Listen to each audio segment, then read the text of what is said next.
is a First Alert Weather Day on WAFF 48.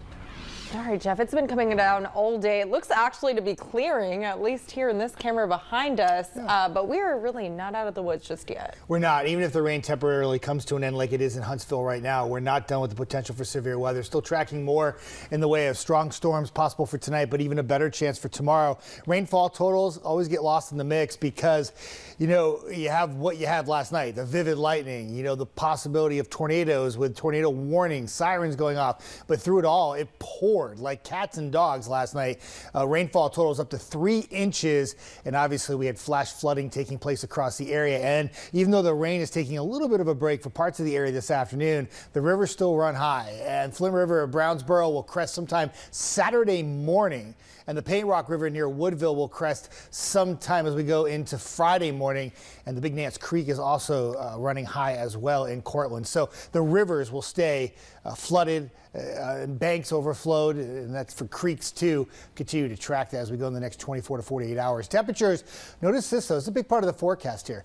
50s and low 60s. It's not warm outside. It's kind of cool. And what that's done is it's squashed the severe weather chance for this afternoon. This is mainly just rain now. And it's raining from about Moulton to Hartselle into Scottsboro. You get a little break from the rain in Huntsville and New Market and High Top and Athens and the Shoals right now.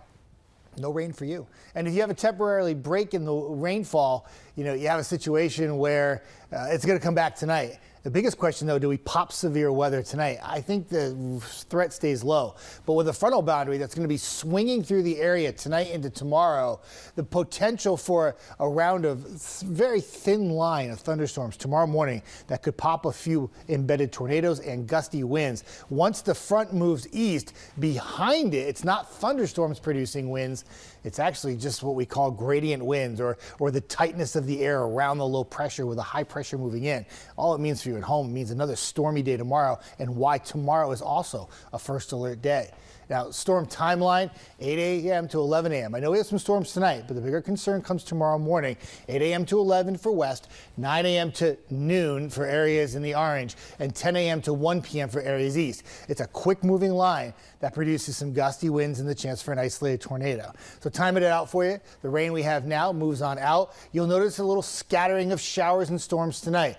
There's not a lot of instability here tonight. So what happens is, yes, could you have a brief little downpour? Could you pick up a storm that maybe produces a little gusty winds? Yes. Does it look like it will be widespread severe weather tonight? At this time, no. The rainfall will continue to lift south from north overnight. Again, scattered in nature. But turn your attention to the west, not at 6 a.m., but more like 9 a.m. A very distinct line will start to make its way into areas in the Shoals. It will move east. That's when you could pop a little bit in the way of some severe thunderstorms. It will continue to move east and out of here by about 1 o'clock. That's when the winds are going to start cranking up too. Just because the line of storms moves out doesn't mean that we don't have those strong gusty winds. And this is the forecast wind gust. And this is very high for this area. When you start talking about gusts, not to 30 miles an hour, but by 10 a.m. behind the line of thunderstorms up to 50, 55 miles per hour. It could easily cause some power outages, knock down some trees. Remember, the ground is soaked right now, right? Everything is muddy, it's soft.